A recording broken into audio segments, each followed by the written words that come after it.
my name is Sarah and I'm going to just demonstrate how to do the international stitch or the hidden tie. This is what it looks like on a finished quilt. As you can see, the front and the back look the same and you don't have the strings sticking out. Here's another example. This is a great stitch for baby quilts or even for large quilts that go on your bed if you don't want those the yarn sticking out. You can use baby yarn or you can use crochet thread. So I'm going to show you how to do that on this sock monkey quilt. First, you're going to need to start with your sandwich. So you'll have your backing, your batting, and your top with pins in them. Next, you will need a long needle. And for my thread, I think it's about 4 feet long, and then doubled would be 8 feet, so it's in half.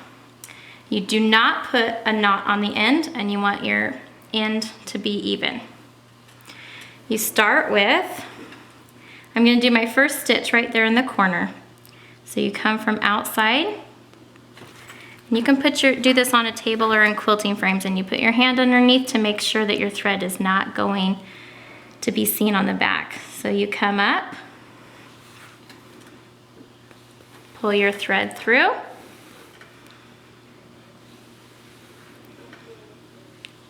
now don't pull it too fast because you want that to be just under the hole. So for your first stitch, you might want to make sure that you're kind of holding that thread.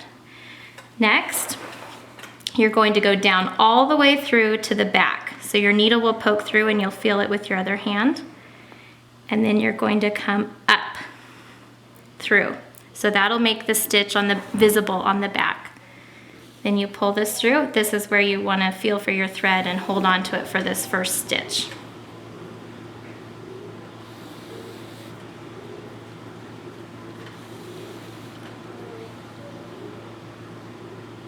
Next, you'll come back to the beginning of your stitch, and then you're going to go through your batting to your next stitch. So you're not going to want to be able to feel the thread on the back side.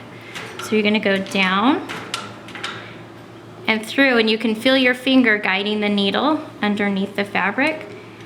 You come up when you're ready for your next stitch. So this thread is actually in between your layers of fabric. It's in your batting.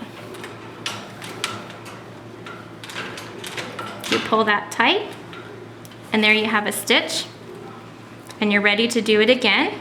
So the back, there's our little stitch on the back. So then you repeat it by coming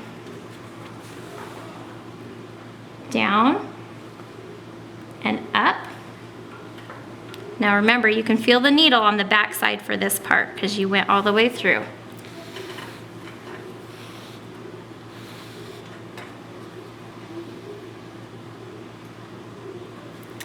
Now you're going to come back to the beginning, and then you're going to go through the middle of your batting. So you don't want to feel the thread on the back side of your quilt. So then you go up again.